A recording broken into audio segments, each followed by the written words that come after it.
Welcome everybody to Tech Talk for this authors at / musicians at Google event with Tony Fletcher, who will be reading from All Hopped Up and Ready to Go, music from the streets of New York, 1927 to 1977. Tony lives upstate and has been writing, music journalism, biographies, a novel, since right around the end of the time chronicled in this book. So he's going to read some selections, and he's going to, try to pick some that will be of particular interest to y'all. So without further ado, everybody, please welcome Tony Fletcher. Thanks, Graham.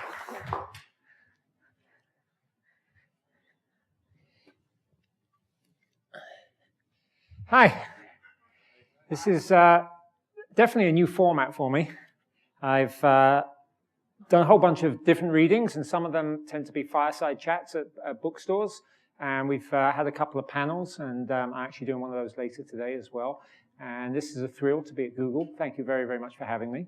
It's delightful to be here. I want to give you a little bit of background to the book and maybe a little bit more about myself. As Graham was saying, I started writing about music when I was 13 at school in London, and basically it was more a matter of timing than trying to be precocious for my age. Punk rock had just happened, and the whole music scene had opened up, and we were at school really just south of the river, so almost in central London. And fanzine seemed to be the order of the day, and I decided it would be fun to start a fanzine, and I started one at school.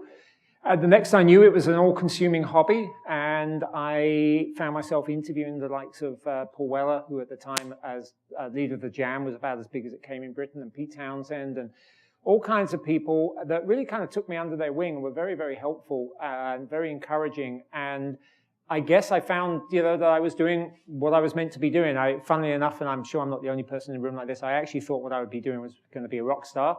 But it turned out that the magazine carried on where the band did not carry on, and I've been writing about music ever since. I've done some work in other areas of music and media. I've seen the inside of record companies, and I'm happier to be back on the outside of that. I've certainly done my share of work in the TV world, and that can be fun. At the end of the day, I can't really get through a day without doing some writing, so I guess that's what I do, and that's what I will continue doing. I have written biographies of, the first book I wrote was on official biography of Echo and the Bunnymen, and that was done with the band. That was way back in the late 80s. Funnily enough, they have reformed. They're still here, still with us. I did the first biography on REM. I always stress that it was the first biography because after I wrote mine, and again had cooperation from the band, and after that, and they became massive, as I'm sure we all know, in the early 90s. There was a whole slew of REM books, and I had to keep putting my hand up and say, but mine was first. And it's been reprinted. Excuse me. Sorry, it's been reprinted, updated, republished several times, and I've developed a ongoing, very positive relationship with the group, and just did the sleeve notes for their reissue of Reckoning, which is such a great record if you get a chance to pick up the reissue. The book that I'm probably best known for is the Keith Moon biography. In America, it's just called Moon, The Life and Death of a Rock Legend. In Britain, it's called Dear Boy, The Life of Keith Moon. It's a 600-page book, but I would like to assure you that the people who've read it as well as written it, people who've read it have told me that those pages turn very, very quickly. And I'm proud of that book. And I wrote a novel about the New York nightlife scene, of which I was part of. I've done my share of DJing as well in the early 90s. That novel is called, I call it hedonism, but this is that pronunciation thing. You would probably call it hedonism. And it's set in that just pre-Giuliani era where crime was at its peak, AIDS was unfortunately at its peak, crack was unfortunately at its peak, and the city was a bit of a free-for-all. And I'm very proud of that novel. I have a small book also on The Clash that's just really a song-by-song guide to The Clash's music, but that was fun to do because it actually didn't involve having to track people down for interviews, and was a chance just to sit at home and listen to The Clash's music for a couple of months and actually, at the end of the day, get a small check for it. So that was nice as well. So this book, I had this in mind for a long time about the history of the New York City music scene. I wanted to write about more than just a band or a person. And I felt like you could maybe tell the story of really of popular music in the 20th century through the story of New York City, and vice versa. You could kind of read the story of New York City through its music. I don't think there's any other city in the world, and I was raised in London. I lived in New York City for 20 years almost, but I was raised in London. I don't think there's any other city in the world that can turn out so many music scenes as New York City. People have been asking me this about London, and I just feel like London has a particular sound that has gone on through the generations. It's kind of got a bit of music hall in it, and you can see the line if you listen to the Kinks and Madness and Blur. You feel that continuum. In New York City, it's sort of every chapter here is just turning up a completely different music scene, largely because New York City is just such an immigrant city. So, of course, every few years, you get a new wave of immigrants arriving. They might arrive actually from elsewhere in America. The massive migration from the South is very important in this book, of blacks from the South. You might also get them coming from Cuba. You might get them coming from all kinds of places. And including across the rest of America, people are always attracted to come and live in New York City. I'm sure I would have probably guessed that less than half of us here are born in New York City. And it's an ongoing cycle.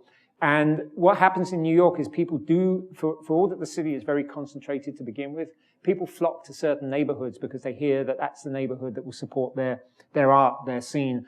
And you get this in this book constantly. So in one chapter, it might be Harlem, but in another chapter, it'll be Greenwich Village. And another one, it'll be the Lower East Side. And in another one, it might be the Brill building era of Midtown that people are congregating around, or it might be that people are up in the South Bronx and really have no choice about where they're living, but they still make something of it. So, with that, I ended up writing about a period from 1927 to 77, figuring that 50 years in the middle of the century, 1927 is a real golden year. It's when it gives me a good starting point. There's a 16-year-old clarinetist from Cuba called Mario Bowser who arrives in New York City, and I kind of look at New York City through his eyes. It's the skyscrapers are going up every few months. There's a new tallest building. The Charles Lindbergh has just flown the Atlantic. It's the peak of the Jazz Age, the peak of the Harlem Renaissance, and it's a great way to start the book. Of course, they didn't realize that the bottom was about to fall out of the economy, and we were about to have the Great Depression, and that leads to sort of an urban folk music, et cetera, et cetera. 1977 seemed a good place to finish because, apart from it being 50 years later, disco has peaked, and disco was born in New York City. And when disco was born in New York City, it was a very underground movement. It was an underground movement that was really founded out of gay liberation. It was founded in loft parties. It was very multicultural. It was really predominantly gay blacks and Latinos and some gay whites and not too many straight people at all. By 1977, it was the Bee Gees and it was John Travolta, and people were already getting sick of it. So it's a good point to leave disco behind. And with the punk scene from the Lower East Side, by that point in 1977, some bands were onto their second or third albums, and most of them had made their first. So that's a good time to close up that story. Hip-hop up in the Bronx had only just even figured that it was called hip-hop, but it had been building since the mid-70s, like since 73, 74. There wouldn't be any records coming out till 1979. So, you know, that's the only one that could have been extended. And I have a final chapter that kind of just looks ahead to the fact that in a way that the rounding off of all of this until somebody wants to pick it up and write about the next 20, 30, 40 years, the rounding off point would be, for example, Blondie doing Rapture, which at that point you've got disco and hip hop and what's left of their punk roots all in the same record, and you've got this uptown, downtown thing going on. That's a really, really interesting period straight after 1977. It has been covered in some other people's books. Before I start reading, it just makes me think that one of the things that I sold this idea on was that there have been books about every scene that I've written about to some degree or another. There was certainly no shortage of books on, you know, hip hop, for example, or the Lower East Side, CBGB's punk scene, or the folk scene, whatever. Less books on the Latin music that I've written about, the mambo in particular. But I had never seen a book that connected the dots. They always, I mean, in fact, when I was writing about the early chapters and daring to write about jazz, the Latin musicians who came over and really, really influenced the sound of jazz. Bebop would not have come along without this guy, Mario Bowser. It would not have happened that way. He gave Dizzy Gillespie his first few breaks, introduced him to Chano Pozo, the great Cuban percussionist. A lot of these musics wouldn't have sounded the same, and yet I couldn't find any book. I could find these books on bebop, and I could find these books on Latin music, and they didn't seem to reference each other. They were like these two, you know, this group of people write about jazz and this group of people write about Latin music, and they didn't seem to understand the way that these musics had interrelated and commingled, I guess is the word. And it carries on through the book. And it carries on. I'm going to read about the sort of birth of rock and roll. The people who were behind the mambo scene in the 50s in New York City were exactly the same people who then realized that there were these vocal groups springing up in Harlem and the Bronx and put their money into that. These things are connected. You might think mambo, rock and roll, what's the connection? These things are connected. Somebody's always watching to see what the next music scene is. And I really enjoyed kind of joining the dots together in this book, trying to just show how everything follows on. And obviously I could have carried on doing so for the subsequent 30 years, but I like the idea that we have some perspective in this book. I think it's great to write about what's around right now. And I've written, as I mentioned, books about bands that are still going. But for something like this, I think it's good to have 30 years hindsight and be able to actually put a full stop on things that way.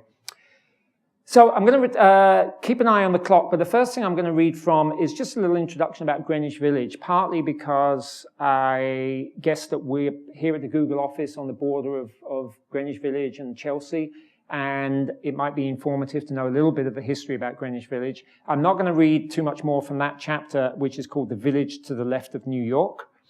I will jump from that introduction about the village to talking about the rock and roll era, and the reason for doing that is because I think it involves some things that might be of interest here, just that it deals with some business aspects. And in a way, a business finding itself, you know, the 45 RPM single comes along and it's a brand new medium. And what do you do with it? How do people get paid? How, you know, do the artists deserve to get paid?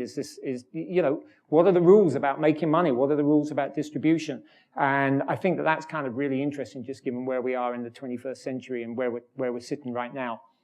And after that, I'll look at the clock. We'll either take some questions at that point, or depending on how rapidly I read, I might read some more. Thanks again for having me here. This is really, really nice. This is the opening few pages to Chapter 4, The Village to the Left of New York.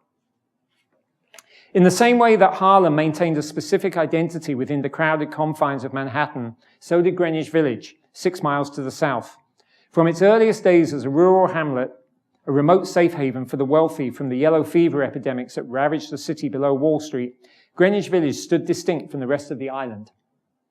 Because of this history, because its layout of meandering alleys and side streets was already established by the time the outgrowth reached its borders, the city agreed, though only after the new 9th Avenue had been cut through the private Chelsea estate, to spare an area from 6th Avenue west to 9th Avenue and Houston Street north of 14th Street from further imposition of its much vaunted new grid system. For many years thereafter, neither 6th nor 7th Avenue, nor 5th Avenue to this day, cut all the way through Greenwich Village, affording it an enduring semi-rural quiet, quite unlike any in the rest of the city.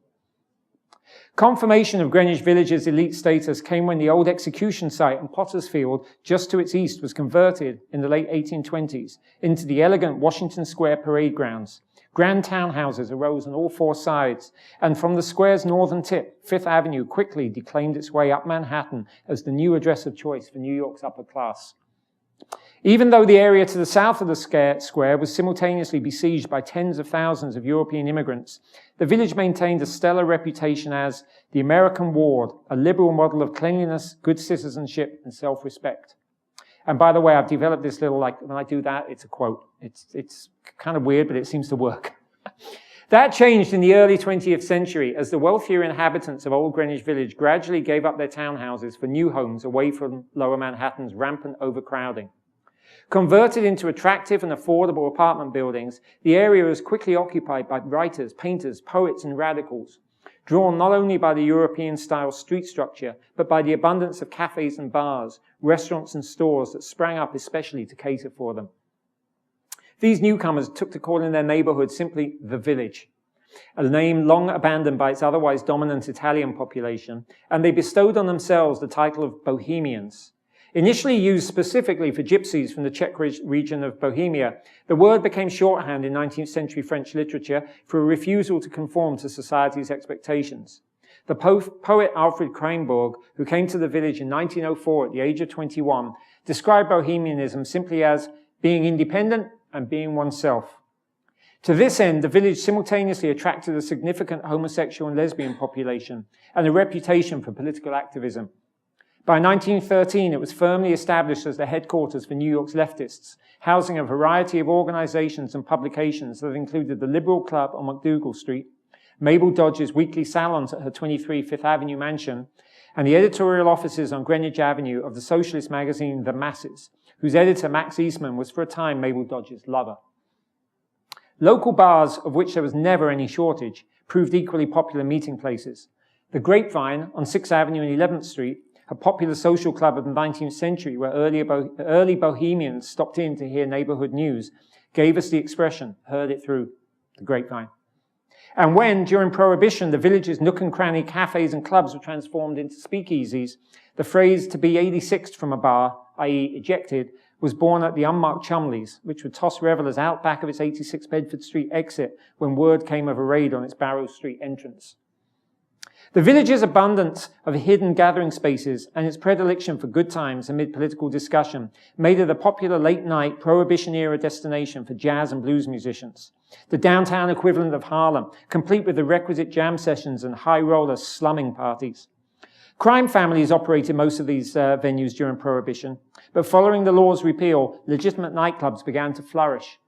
Max Gordon opened the Village Vanguard in 1935 in an old basement speakeasy on a triangular block created when 7th Avenue was finally extended below Greenwich Avenue in the 1910s.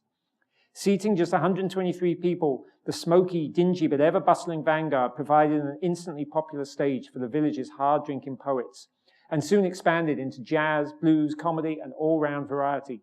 The future Hollywood actress Billie Holiday and her teenage friends launched themselves at the Vanguard as the reviewers in 1939. That same year, Cafe Society opened on nearby Sheridan Square. Its proprietor, Barney Josephson, intended the name as an ironic comment on the newly popular term for wealthy nightclub habitués. His intent, however, was to create nothing less than the first interracial nightclub in America. Such an ambition might have been deemed unnecessary by Harlem venues that had long welcomed black and white customers alike, but Josephson was downtown, where segregation was the norm, and at Cafe Society he did indeed push to integrate village audiences and to challenge their expectations.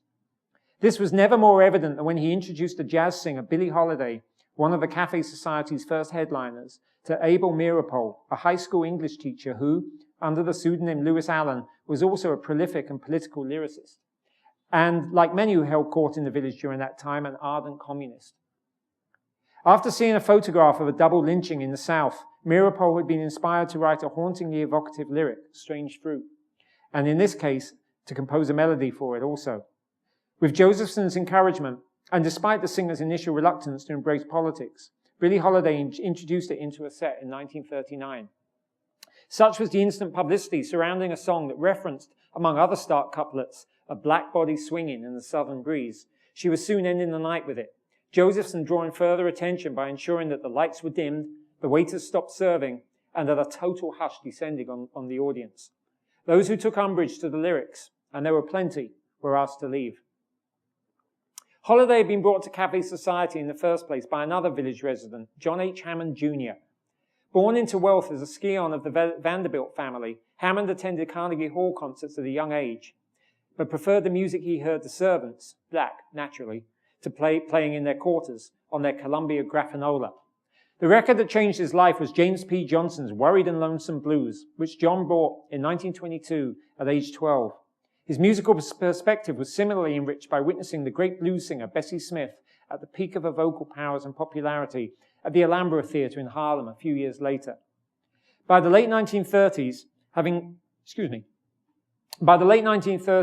followed a path through black music from fan to critic to producer, Hammond had engineered Bessie Smith's final recordings, discovered Billie Holiday when she was 17, arranging her first studio session, and brought the Count Basie Orchestra to New York. A self-confessed, dedicated radical, he had also committed himself to fighting racial segregation and discrimination, not just in the music world, but everywhere he encountered it. This was no small task, even for a Vanderbilt, but Hammond did his best, encouraging as an early example his future brother-in-law Benny Goodman to hire Teddy Wilson and Lionel Hampton, which opened the door to interracial jazz groups. Of his many contributions to popular music, the greatest, the one without which it is that much harder to imagine the history that followed, came in December 1938, when he promoted the first of two annual From Spirituals to Swing concerts at Carnegie Hall. Hammond's intent here was not just to lay out the chronology of African-American popular music, but to demonstrate that music's artistic integrity on a par with white European classical music. With an admirable display of taste in a wide range of styles, he brought in the gospel choirs, the Golden Gate Quartet, and Mitchell's Christian singers. His childhood idols, Bessie Smith and James P. Johnson, the boogie-woogie pianists, Pete Johnson and Albert Ammons, the jazz groups of Count Basie and Sidney Bechet, and to represent the Southern folk blues, Big Bill Broonzy from a plantation in Arkansas. His original choice, Robert Johnson, had just died, and a near-blind harmonica player, Sonny Terry from Georgia. In the wake of the concert success, he then brought many of these performers downtown to headline at a cafe society, now proudly billing itself as the wrong place for the right people. Thanks to the efforts of Hammond and Josephson, traditional American black music found a home for itself in the heart of Greenwich Village.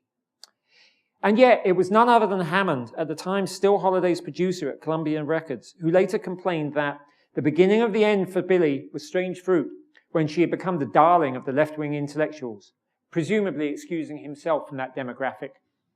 Hammond so disliked Strange Fruit that he gave Holiday a temporary release from her Columbia contract to record it in April 1939 for Milt Gabler and his independent Commodore label instead. It ultimately became a musical milestone, and yet Gabler always noted that it was the single's other side, fine and mellow, that garnered the jukebox play. Strange Fruit was not the kind of song that lifted your spirits. As for Hammond's insistence on what she should and shouldn't sing, Billie Holiday's comment on the subject revealed the distance in New York musical circles between the patron and the patronized. "Ah, John's square. John's just rich," she said. "John wants to run my life. Tries to tell me and everybody else what to do." So that takes us through some of the birth of the Greenwich Village scene, and then I actually pick up with the folk music, the arrival of Woody Guthrie in town and Leadbelly and Josh White and so on. But I'm going to jump ahead to 1954. Alan Freed has come to town, and he's just got on air on WINS, and it's pretty funny for those of us who listen to Winds for the Traffic and weather and not much else to realize that that was once the greatest radio station and probably one of the most influential radio stations in the history of music. But that's the way radio stations go. The other thing, somebody emailed me, they'd read the footnotes and couldn't believe it. The New York Post used to own WLIB. And think about that one next time you read the Post and listen to WLIB. So the media changes a lot in New York. I'm going to put this down. I also want to say, while I remember, because I keep forgetting this, that I've been putting up some playlists on my website so that when you're reading the chapter and you're like, I really want to hear 30 seconds of one of these songs, you can do that by visiting ijamming.net. It's on the back of the book and in the introduction. And you'll find the playlist, and I've got maps up there as well. Actually, they're Google Maps. Isn't that convenient? And it was really, really, really good fun. Actually, it didn't even occur to me until I just said it. It was really good fun to put those together when I was researching the book. I actually did that as part of my research, sort of saying, where was this club? Where was that club? Where was this person living? And I'd get these little clusters, and it would really make sense of what I was doing. So those Google Maps are up on my website. I'm putting up one chapter per week, and I'm up to chapter 4. So you've got music and maps for the first 4 chapters, and hopefully I'll get to number 5 next week. Let's say that what I remembered. Okay, this is from a chapter called The Teenagers Sing Rock and Roll.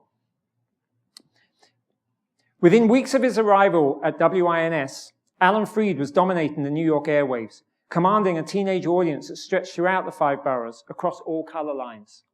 Thanks to the Winds, we'll call it Winds from now on, thanks to the Winds 50,000 watt transmitter, teenagers who had struggled to tune into Dr. Jive on WWRL could hear the Moondog with ease.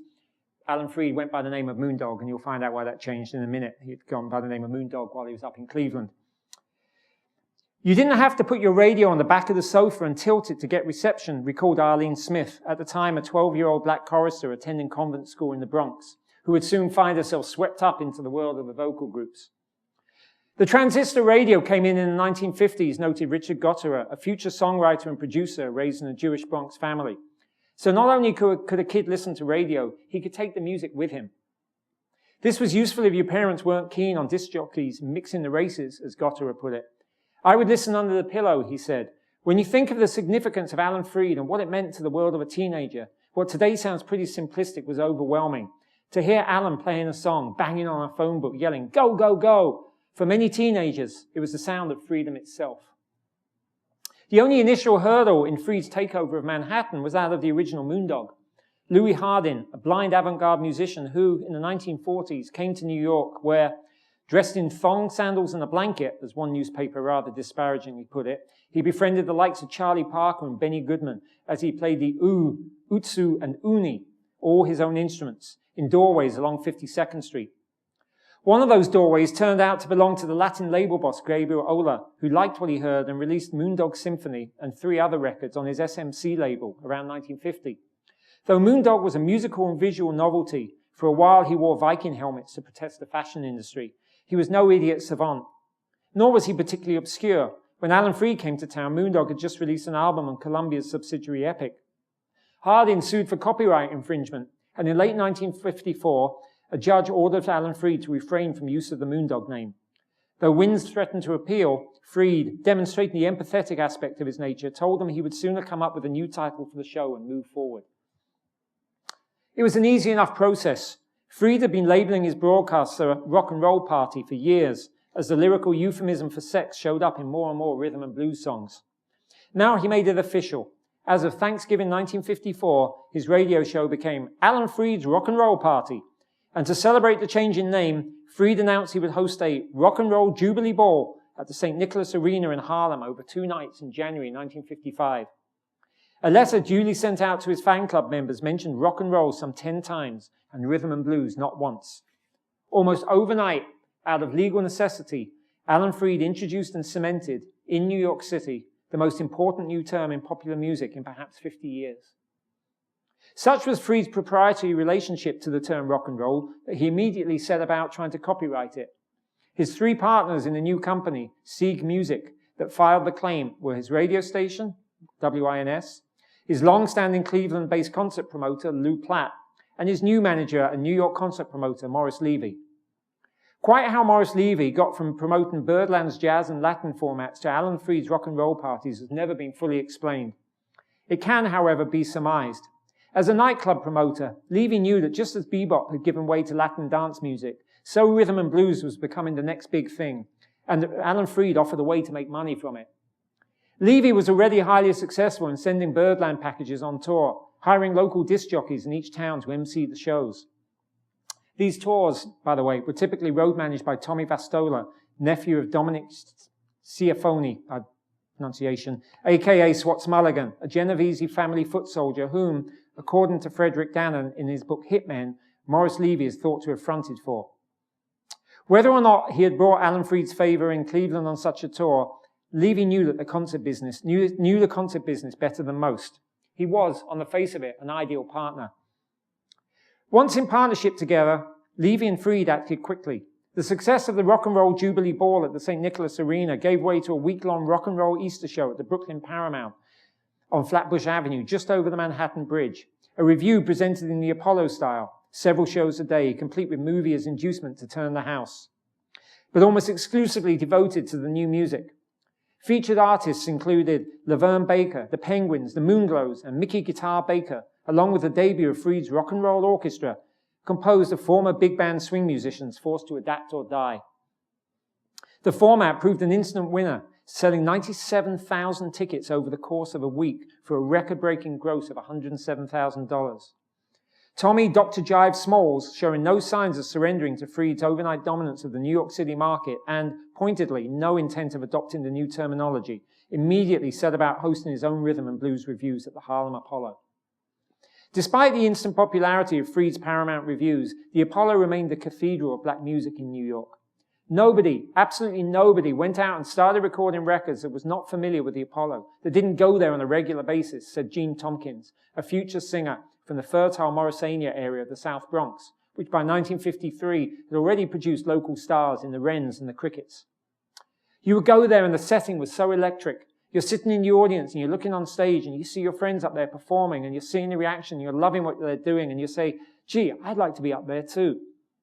As groups like the Crows had discovered, there was a dedicated path to follow before getting onto that Apollo stage. The Crows had a hit single with a song called G that is said by some to be the first rock and roll record. I wrote about it earlier in the chapter.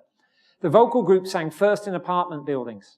No matter what neighborhood, you go into 1 or 2 hallways on the block and you'd find a group singing, said Tompkins. We didn't have microphones, and of course we didn't have any sound system. So when you would sing, you would hear the bass ringing around the sounds of the concrete walls, and that brought out the harmony. And you could actually hear the bird sound of the tenor because it was all in the hallway. You learned by trial and error, recalled Bobby Jeffers, who later had become Bobby J on CBS Radio, who attended James Fenimore Cooper Junior High School on 120th Street and 5th Avenue in Harlem, as did members of the Jesters, the Schoolboys, and the Desires. Jeffers sang in many semi-pro local groups. We'd listen to the records. Someone would come in and say, I'm the lead, and someone else would say, I'm the second tenor. You wouldn't argue or fight because you didn't know any better. Benjamin Nelson, who as Benny King would enjoy a level of success unique among his contemporaries, was one of the thousands who sang with his friends on the sidewalks on a nightly basis. Our territory was around 119th Street, he recalled. There were a lot of groups within those blocks, and we used to challenge guys somewhere up on 134th Street and Lenox Avenue. We would get a group up there and challenge them with our sound. It was a friendly rivalry. We didn't have knives or guns or chains in our hands. We just went to challenge groups vocally. We'd go down that area, maybe run into one or two of the guys and talk to them, let them know who we are and where we're from, and we'd say, we hear you're good.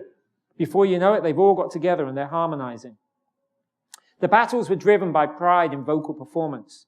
You could tell how good your harmony is against someone else, said King. You could tell how good your lead vocal is against somebody else. You would know. You could tell the way someone had interpreted a song they had heard on the radio, whether it was the Platters or whoever, whether that singer had taken ownership of that song and sung the hell out of it. The reward, however, was driven by hormones. When you challenged someone in their territory, you were also trying to get their girls, said King, and the girls determined the victory. It was never about the money, recalled Bobby J. We were enjoying ourselves, and when you looked around, there were girls. That was the motivating factor. It attracted girls like flies to honey. As Shaboom roared up the charts, the Chords, and that's the group that recorded Shaboom just after the Crows had a hit with G, as another of the founding rock and roll records, and it's on Atlantic Record in their case. The Chords signed with Atlantic Records house manager Lou Crivets, acquired a brand new DeSoto limousine with the words Chords, Shaboom painted across its doors and headed to California, where in October they appeared on CBS television's nationally broadcast Jukebox Jury. Yet for all the attention, they could not secure a follow-up hit, a problem accelerated by an enforced name change, and other Chords already existed, first to the Chord Cats and later, desperately, to the Shabooms. Crivets, the group complained, paid closer attention to his original clients, the Clovers. Atlantic Records perhaps felt that the group had dangerously high expectations. Either way, by early 1956, the Chords had left label management and a number of unreleased recordings behind them and were effectively finished, a one-hit wonder. The Crows had suffered an even quicker demise. In April 1954, just as they were breaking onto the charts with G, George Goldner, their record company boss, honored them with 3 simultaneous releases. One was an R&B single intended to follow in the wake of the successful G. Another was the debut single on a brand new label that he named both for their breakthrough hit and his own initials, G, on which the Crows backed a female singer on the pop standard Perfida. The third was on Tico, Mambo Shevitz, a send-up of a commercial from Manischewitz wine, must be a pronunciation of that somewhere, that was running, perhaps not coincidentally, on Alan Freed's show. None of the singles took off, but the ongoing success of G enabled the Crows to acquire themselves a brand new Chrysler with their name on the side and paraded around Harlem in it before taking off to Las Vegas, way ahead of the market for such a move. Their final single was recorded before Alan Freed even moved to New York City, and in early 1955, when it too failed to take off, the Crows called it a day. Although their careers were over, the two groups should have been able to anticipate some financial security, not so much from record sales, royalties were notoriously low in the 50s, but from publishing. After all, they themselves had composed each of their lone hits. The writing credits for Shaboom were indeed evenly distributed among the 5 members of the Chords, affording them regular annual income over the decades. The Crows, however, were not so fortunate. The sheet music to G listed the song's 3 composers as Viola Watkins, Daniel Norton, and William Davis. The Rama single label removed Norton and listed only Watkins and Davis. And when the song was registered with BMI, the only credit that counted for financial remuneration, George Goldner's name replaced that of Watkins. The Rama label boss was hardly the first industry figure to pull such a move. Even a seemingly noble folklorist like John Lomax had not been able to resist taking a 50% credit alongside Leadbelly for Goodnight Irene. And what a windfall that turned out to be. And Goldner could perhaps have argued, had it come to it, that his contribution in the studio had proven sufficient to merit his cut, though clearly not to insist upon it on the sheet music.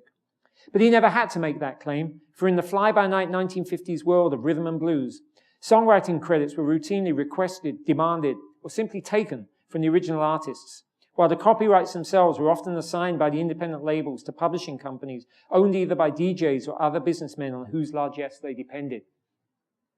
In New York, such a signing frequently, though not exclusively, involved Alan Freed. Back in Cleveland, Freed managed a vocal group called the Moonglows without much success.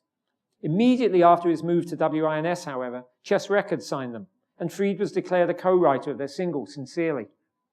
The following year, he was assigned a co-writing credit for another release on Chess, Maybelline, which came as news to its actual composer and recording artist, Chuck Berry, who had never met the disc jockey. Because such songwriting credits had the potential to raise questions, many other songs of the era were simply copyrighted to Freed's publishing company, Jackie Music. Not only was this less overt, it was more lucrative. The publisher earned a full 50% of a song's profits, whereas the remaining 50% was divided between the various songwriters. When Freed starred in the movie Rock, Rock, Rock in 1956, 15 of the 21 songs included just happened to be assigned to a new publishing company, Snapper Music, that he established specifically for the project. The others were assigned to Morris Levy's publishing partner, Phil Carl.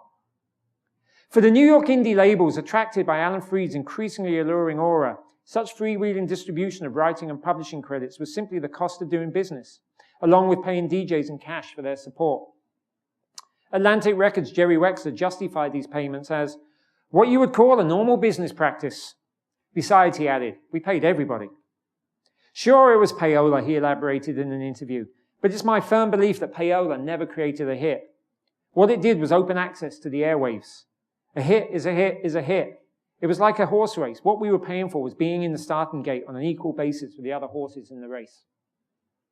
Perhaps because it had deep enough pockets to out-payola the rest, Atlantic remained the undisputed leader of the New York indies. Beneath it, literally dozens of independent labels competed with each other, and though to the casual eye they may have seemed interchangeable, after all, acts tended to bounce from one label to the other, they were each indelibly associated with the characters of their founders. George Goldner with G and Rama, Jerry Blaine with Jubilee and Josie, High and Sam Weiss with Old Town and Paradise, Bobby and Danny Robinson with their catalogue of labels, Leo Rogers and Marty Bruce with Bruce, and Paul Winley, brother of the Clover singer Harold Winley, with a Harlem-based label in his family name.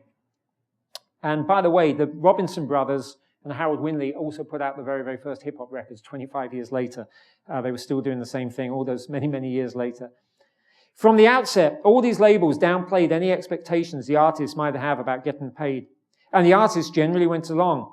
Raul Sita, the highly respected writer, arranger, and harptone singer, said that he agreed with Bruce Records' argument that recording royalties from the Harptones' debut ballad, A Sunday Kind of Love, should be plowed back into promotion, and that he saw the results. Every time you went into the store, there were Harptones posters. And what were you going to get in royalties? 2 cents a record? Besides, all the money was in personal performances. From there, it was a short leap of faith to give up songwriting royalties for the same end result. So when Bruce folded and the Harptones went over to Old Town, and High Weiss took a songwriting co-credit on Life is But a Dream, Sita again accepted it as the prevailing practice of the era. If you're a struggling songwriter and you want someone to record your song, you've got to give them a piece of your song, he said. When the Harptones bounced from Old Town to Rama, at least the new label boss was upfront about his intentions. George Goldner came up to me and said he wants to make a payoff to these different disc jockeys. So in order as he didn't have the money, he wanted to put his name on these songs. The Harptones appeared on more of Alan Freed's reviews than any other non-national New York act, suggesting that Sita's various compromises paid dividends. But even when they played Alan Freed's Labor Day concert at the Brooklyn Paramount, 3 or 4 shows a day and 6 on Saturdays for 10 days straight in 1956, at the very peak of the vocal group craze, they received just $1,100 for the entire 5-piece group. And out of that came the booking agent's 10% and the manager's 15%, said Sita. So much for all the money being in personal appearances. No wonder then that vocal groups would sometimes put their foot down, so they thought, and demand recompense for their hit records, in response to which the label bosses might provide them with a fancy new car. That was a lot easier and ultimately cheaper than coming up with or accounting for royalties. And the bosses saw nothing wrong with it. What were these bums off the street? High Weiss complained to Frederick Dannon years later. You had to have credit to buy the Cadillac. Weiss's Old Town exemplified the conveyor belt, music as product approach to the vocal groups, holding midnight auditions at the Triborough Theatre on 125th Street. Similarly, whereas Atlantic would use top professional studio musicians, Connie Kay, a former regular at Minton's who joined the Modern Jazz Quartet in 1955, played drums on many an Atlantic recording, and George Goldner would work relentlessly on arrangements, Old Town rushed through its recording sessions to get as much material in the can as possible. A typical High Weiss session, according to Jerry Wexler, would be after midnight in a shadowy studio, which the engineer had to be bribed to open up. High had 3 or 4 groups waiting in the wings. In the recording room would be 3 pieces, a piano player, a drummer, and a saxophone. High Weiss would hit the talk button in the control room and say, "First group," and the group would trudge out, and the piano player would say, "Where's your music?" "We don't got no music." "What key?" And High Weiss would hit the talk back and say, "We don't study keys, motherfucker, play the music." Under such competitive, high-pressure circumstances, it was all too easy for the labels to play hardball with the writers. It was not uncommon for groups to be invited into the control room after an exuberant take and be told their song would see release, provided they agreed to the standard half share of their songwriting. If they objected, suggesting perhaps that the label had never heard the song before the session, they would be met with a simple ultimatum. Do you want the record to come out or not? We had a writer called Buddy Walker wrote a great tune for us called Talking to Myself, said Gene Tompkins, and it was taken to Jerry Blaine. He liked it and made Buddy the offer of 50%. Buddy said, "You have to be crazy." And of course the record never came out. Not every label acted like this, and not everyone agreed with those who did. The bastards who put their names on songs which they didn't write and who stole the birthright of songwriters and singers and put themselves on royalties as members of groups, said Jerry Wexler, were corrupt, venal, grasping, simian intelligence lowbrows and pieces of dirt. And yet there remained a begrudging respect for the label founders. High Weiss did not play an instrument, but he had an ear, said Bobby J. Goldner had a talent for discovering talent. Paul Winley up in Harlem didn't make the best sounding records, but his music didn't make the best sounding records, but his records had a charm. Bobby Robinson can't play anything, but still, the music they created. Everything came together at the end of that year with Frankie Lymon and the Teenagers. Their backstory was almost painfully familiar. The core group, including 2 Puerto Ricans, met at Edward W. Stitt Junior High School in the Sugar Hill, Washington Heights neighborhood, entered talent contests, rehearsed in the school function room, and sang in the apartment hallways, to the point that one exasperated neighbor gifted them some old love letters in the hope that they might serve as inspiration for lyrics. The premiers could hardly have expected to qualify as poets. Their youngest member, Frankie Lymon, was just 12 years old in 1955. Frankie, who had been invited on board after the others saw him play bongos for a mambo group at their school talent contest, came from solid musical stock. His father sang with the Harlem Airs, and not only could he play the drums, but he could sing, he could dance. He exuded charisma and confidence, and he was cute as a button to boot. Kind of can't help but think of a young Michael Jackson, actually, when you kind of go through that description. Though legend has it that the premiers were discovered singing under a street lamp, the more prosaic truth was that they shared rehearsal space at Stitt with the newly successful Valentines. The driving force behind that group was the Philadelphian Richard Barrett, who had moved to the area after twice winning the Apollo Amateur Night contest without breaking through. Having now secured success with his composition, Lily Maybelle, for the Valentines at Rama, he was keen to move up in the business. Barrett brought the premiers to Goldner's Midtown office, where they auditioned, with Herman Santiago taking lead. Among their material was Why Do Birds Sing So Gay, which Santiago had extrapolated out of their neighbors' old love letters. Goldner liked what he heard, up to a point. After asking to hear Frankie Lymon sing the same song, he offered the group a deal, on condition that Lymon take lead in the studio. By the time their debut recording session had concluded, the premiers had also been renamed the Teenagers, and their song retitled Why Do Fools Fall in Love. And when the record hit the streets, it was Goldner's name that shared writing credits alongside Lymon's, not Santiago's. The publishing copyright itself was assigned to Patricia Music, Morris Levy's company. That last was a gift that could be measured in gold, for Why Do Fools Fall in Love proved arguably the greatest single of the whole vocal group era. In just 138 seconds, it offers every essential element of the genre. A classic doo-wop bass vocal introduction, a lead voice so resonant that no one could forget it, a lyric of universal appeal, and a suitably contemporary rock and roll backing, with the drums prominent in the mix and Rama's musical arranger, Jimmy Wright's usual sax solo raging in the middle. Facilitated by maximum support from Freed, Not so coincidentally. It duly exploded on the streets and radio alike, reaching number 6 on the pop chart and number 1 on the R&B chart. All around New York, indeed all over the country, Harmony fans could be found talking about the lead vocal, saying they couldn't tell whether it was a boy or a girl. When they discovered that it was the former, they set about imitating his success by the hundreds. The one who came closest at the time was Frankie's own younger brother, Louis, who walked into Bobby Robinson's record store on 125th Street in June 1956 looking for an audition. Robinson did not need to be asked twice. Yet it was several months before he released Louis Lymon and the Teen Chord's debut single, his own composition, I'm So Happy, complete with near-mandatory I Love Her So lyric and sax solo. The delay was in part to allow the group to learn more songs, and the dance steps to go with them, to take to the promotional live circuit. It was also because he was setting up a new, solely owned label, Fury, on which to release them. I'm So Happy was inane in the extreme, its bracketed subtitle, tra-la-la-la-la-la-la, pretty much summing it up. And Louis, 12 years old at the time, lacked his siblings' vocal dexterity.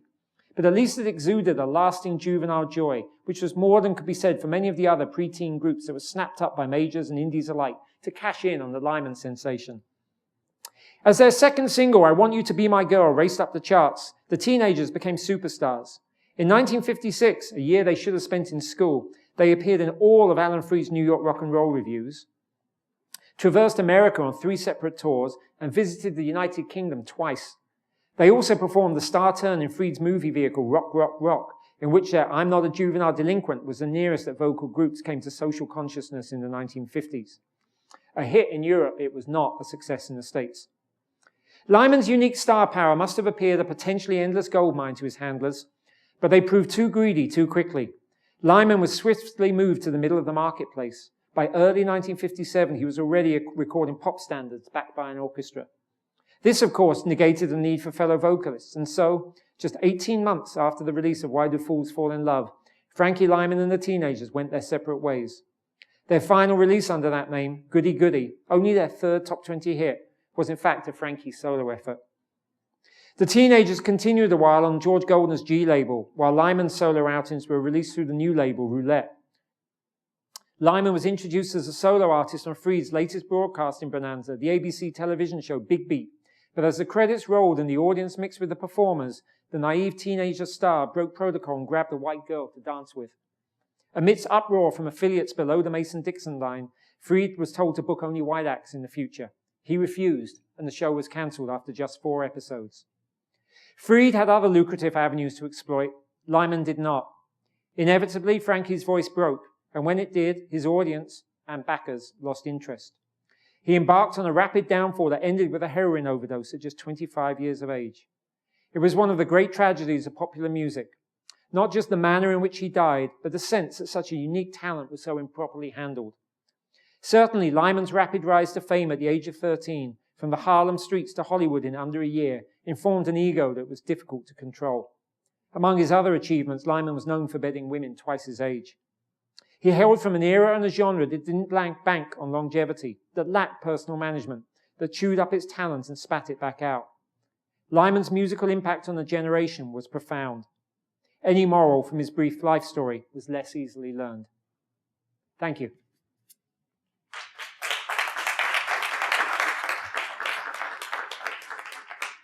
And I don't know how we're doing for time, but I'm happy to take some take some questions and so on. I felt like I read for quite a while there. Anybody had anything they wanted to ask? And anybody? I would like to. Graham? Fantastic reading. Thank you so much for coming. So I kind of have a big question. Hopefully, maybe it could inspire y'all to have some other questions. So. This is kind of definitely big picture. Sorry to go right to the big stuff. So I feel like the nature, you mentioned that there was no other book that had sort of tied up all of these different subcultures together. There was another book that I read this year called The Magical Chorus, which is a similar sort of thing, except in a completely different world. So it's art and politics and the intersection in communist Russia.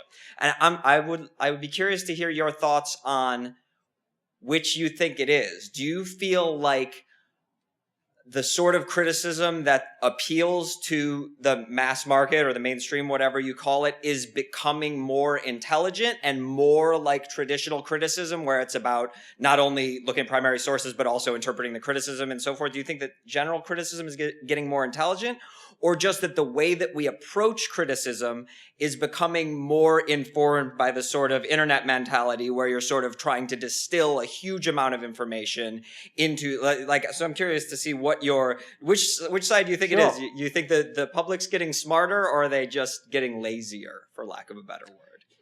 You're right. That's a big picture question. So trying to fathom that one out. I actually have never called myself a critic. I actually dislike that word because I came into this, as I said at the beginning, doing the fanzine, and I think we all have the right to criticize our, especially our heroes if they've let us down. But the notion of criticism is not really what I do. I consider myself more just a writer and maybe to some degree a historian. One thing that I think does take place is as music scenes get older, we stop treating them as flash in the pan, one-hit wonders of, like a movement being a one-hit wonder without longevity, and we approach it as a social movement. And I could point maybe there to the writing about the vocal scene. I mean, of its day, if you listen to those records, that Lymon record, which is actually quite fun, I'm So Happy, tra la la la la la la. I mean, he sings flat throughout the entire record. Most of those groups did sing flat throughout the entire records. They were kids straight off the street. So you can imagine why anybody involved in jazz would have been, especially the guys who were sometimes playing backing on the records, would have been up in arms like, this is amateur. And yet it was an entire movement, and we have the right now to look back on it 50 years later and say it deserves its place in social history. I think the most obvious example is hip hop, which for a long time, right up, including when I moved to New York in the late 1980s, was still being considered as street music, a flash in the pan, something without longevity, all these kind of things, ghetto music, thug music. And now it's one of the most critiqued music forms out there. You can probably read more in-depth discussion about hip hop than anything else, probably except jazz. So I think that as we get older, we get more interested in reading in some detail about older musics. And I hope that kind of answers to some degree the question, because that's how I kind of view it. That makes sense. Thanks. Cool. Hi. Thanks a lot for coming in. I look forward to reading the book. I wish I had the opportunity to read the book before we actually had a chance to ask questions. But I kind of have 3 questions, actually. Sure. One, where did you find most of your research? I saw the bibliography at the back, and I thought that's interesting and obviously something that I could reference, but I was wondering if you could maybe give a little more on that subject. And then 2, which period kind of now, after you've written the book, really fascinates you the most? Yeah. Simple. And then 3, knowing that you've threaded all of these things together, where do you think things are going to go from here, from where we are today? Like, what do you see as a trend that might now break through? Tackling the first question, you do your research wherever you can get it. And that involves tracking down people who are still alive. And I got to tell you that a lot of people have died since I interviewed them. And it's just the factor of age. I quoted Jerry Wexler a couple of times there. He died since I interviewed him. I read a section on Saturday with the folk music scene. I think I quoted 3 people who had died. So you track people down, and it's hard work sometimes. Sometimes they don't want to talk to you. Sometimes you think they don't want to talk to you, but they actually haven't heard from you. And sometimes they're really, really keen to talk to you. And it's a bit of everything. And sometimes you have to persist until somebody really tells you no, or you actually talk them into it. And I've had both those things happen. Where you can't get hold of somebody, then obviously my early chapters, people basically are dead. You deal with the resource materials that exist. The bibliography, yes, you read books, you read books. Obviously, the internet plays an enormous part in this. And just before getting to that, I spend a lot of time in the New York Public Library. So there are 3 of them in particular. We're blessed in New York. And, for everything that is happening on the internet, there is no substitute for going to the main New York Public Library at 42nd and 5th and looking through old magazines and newspapers, like looking through the East Village Other. If anybody takes a day off, go to 42nd and 5th, ask for the archives of the East Village Other, and you have the history of politics on the Lower East Side in this one self-published magazine. The library up in Harlem, I think it's called the Schoenberg Library, was very, very important. It had a lot of materials that helped me with the Harlem stuff. And the Lincoln Center Library has all the old music papers, sheet music, et cetera, et cetera. The internet, I have to tell you, is a mixed blessing, because the last big fat book I did, the Keith Moon book, we were just dealing with email and internet research. And I tracked people down the old-fashioned way, wrote to them by letter and made international phone calls. The internet, every story that you try and check out to find the truth will produce 10 more variations on the truth, and you go down a rabbit hole. I cannot tell you how many times I was sitting there just because suddenly there'd just be a new take. And so that's a very interesting thing. So I don't know whether it's a blessing or a curse. But those are the different ways, and I think you approach it any which way you can. You borrow records, you listen, you just spend your time on it. Your second question, what era was I most fascinated by? The easy answer would be like, oh, I knew about the Lower East Side CBGBs coming into the book, which I did. That wasn't really such a fascination. The one that really excited me when I wrote about it was, funnily enough, the Mambo, because I think it's had a sort of like a bum rap, basically. In the 1950s, that was the music that integrated New York City at a point that New York was doing okay through jazz music, but at a club called the Palladium Ballroom, which was at 49th and Broadway on the second floor, anybody who went there, and that included Marlon Brando down to the poorest of Puerto Rican factory workers, would tell you that you could go to that club and dance blacks, whites, Latinos, Italians. Somebody pointed out the other day that, Italians would not have been kind of considered white at that point. It's another group, Jews, all manner of Latin races, Cubans, could all go to the Palladium Ballroom and mix on the dance floor. And you would have these orchestras that were competing against each other. And I figure it almost like DJs of the modern era.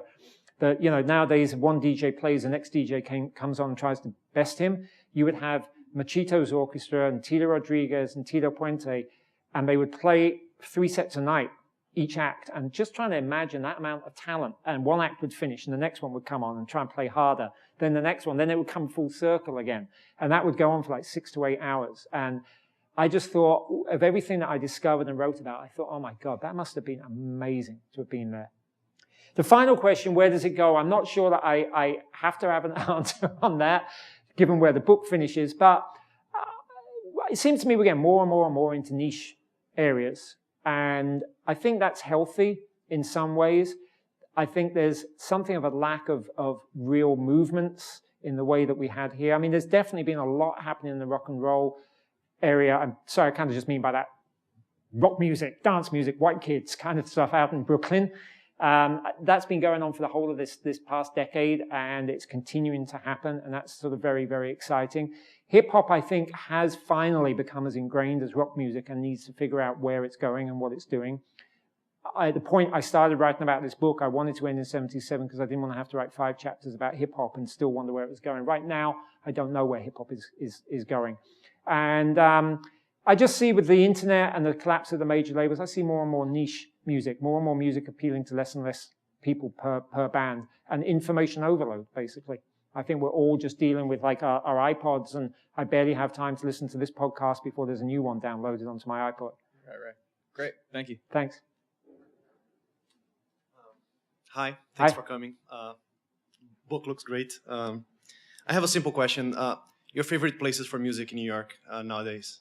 Nowadays, great. Allowing that I don't live here anymore. I moved up to the Catskills 4 years ago when we had a second kid, and I do come down. I try and go to new venues. It's amazing how quickly. There's part of my book. New York builds on top of New York. This is a country that celebrates the new, and New York is not very respectful towards the past. So many new venues open, but there's a couple that really, really impress me, and they're both in Brooklyn.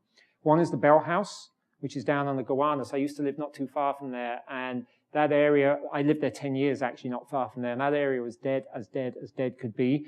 And I went there to see Robin Hitchcock not long ago, and the bar is separate from the venue. You can go to the bar, absolutely alive. The venue was beautiful. And I think that that's smart planning. You go to an industrial area where you can rent or buy a building dirt cheap and multiple thousand square feet and make something of it. And I also, just a couple of weeks ago, went to Brooklyn Bowl for the first time. That's up in at the border of Williamsburg and Greenpoint.